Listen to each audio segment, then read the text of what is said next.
As vagas para o meu curso sobre YouTube estão abertas, então tá aí na descrição, o Dominando YouTube, tá? A gente passa por todos os métodos que eu usei para ter aí um monte de canal no YouTube funcionando e já faturei mais de R$1 milhão com o YouTube, com canais que eu nem precisei aparecer.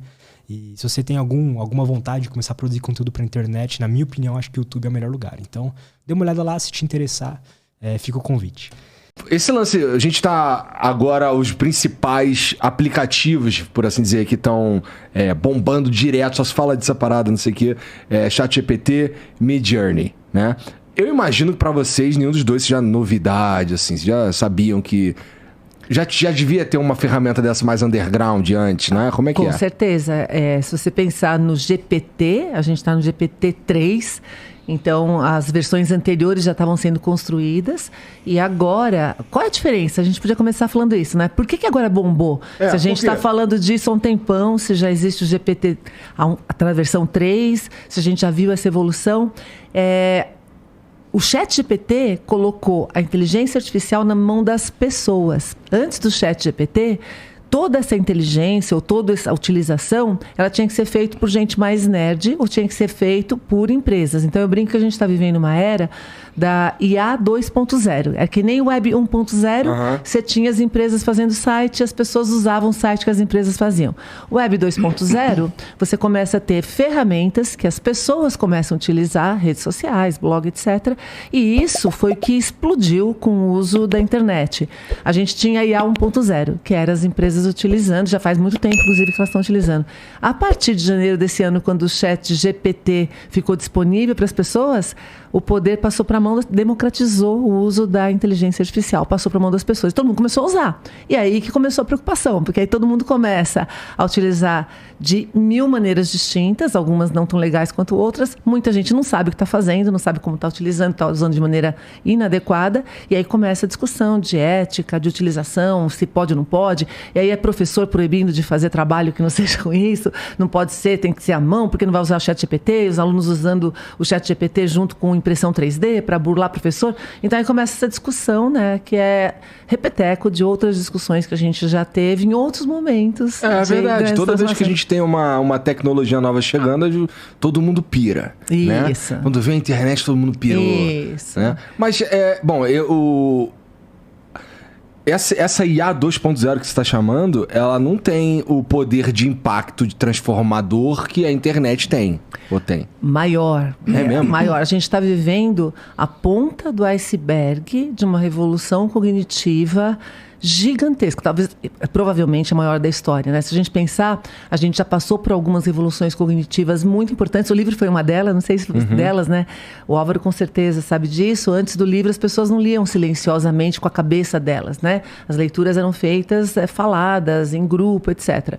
A partir da hora que você começa a ler sozinho e falar com você mesmo durante a leitura, e você consegue ler um monte de livro, que eles começam a ser produzidos, isso populariza, democratiza, de alguma forma, né? Ao longo de alguns séculos, o conhecimento. A internet, depois do livro, a gente teve a renascença no meio do caminho, ok? Mas em termos de atingir muita gente, a internet teve o mesmo efeito, né? Você começa a ter conhecimento para todo mundo o tempo todo, etc e tal.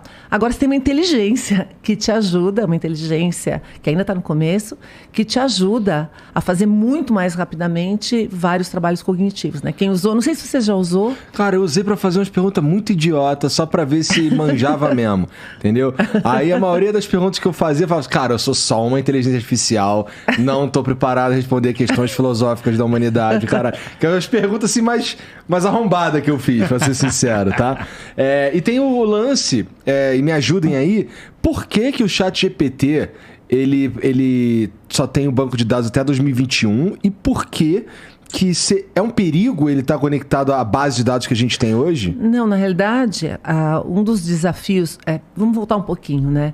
Não existe inteligência sem dados. Não existe. Nem no nosso cérebro e nem artificial. Então, por exemplo, se a gente tivesse um cérebro incrível, né? Mas ele não tem memória e ele não tem como capturar dados sensores, que são os nossos sentidos, você não tem que processar. Então, essa combinação de qualidade do processamento e a qualidade e o volume de dados que você tem ajuda para você ter inteligência. Quando a gente vai para a inteligência artificial, qual é um dos grandes desafios desafios que as inteligências artificiais anteriores... Você já ouviu falar do chat anterior que várias marcas ofereciam, que também são chats inteligentes. Aqueles que você está falando, daquelas interações de Instagram e tal. Isso, chatbots que você colocava lá.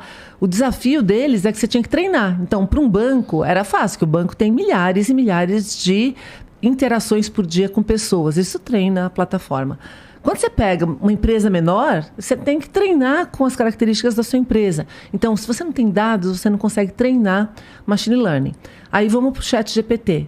O ChatGPT, ele foi treinado, estudou, ou capturou, não só livros, modelos, dados, de montão. Então, ele tem uma base gigantesca que foi até 2021, não porque é perigoso vir até 2022, 2023, é porque é o recorte que foi feito. E ele entrou em experiência. Tanto que quando você entra no ChatGPT, está escrito lá que ele está ainda em beta, ele está treinando, que não sei mais o que, para você reportar erro, ajudar a consertar, etc. Esse é um modelo de aprendizado. Na realidade, em 2020, que foi durante a pandemia também, quando o GPT foi lançado, e a gente que trabalha, ou estuda, está relacionado com essa área, viu, ele já tinha resultados incríveis para quem tinha acesso para poder utilizar. Quando eles viram que o resultado era bacana do que ele trazia, em 2021 eles falaram, bom, se ele traz isso escrito, por que a gente não começa a tentar fazer ele desenhar também, fazer imagens? Foi quando veio o Dali. O Dali ficou famoso no TikTok, todo mundo utilizando, etc. e tal. Demorava pra cacete pra produzir uma imagem. Isso, ou fazia um monte de bobagem também, né? O Dali tinha muito mais erro, na minha opinião, do que tem o ChatGPT agora com os textos, né?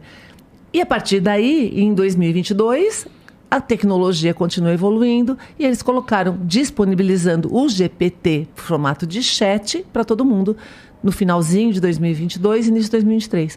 Aí as pessoas começaram a usar e assim, foi a ferramenta que mais rapidamente atingiu 1 milhão de pessoas, não sei mais o quê, papapá. Por quê? Porque você começa a perguntar muita coisa para ela e ela realmente responde fazendo sentido. Porque muitas das ferramentas de IA que a gente testava antes, você falava, cada 10 coisas que você faz, 9 eram aquelas respostas bobocas, ou muito ruins. Você conversa, ela não entende.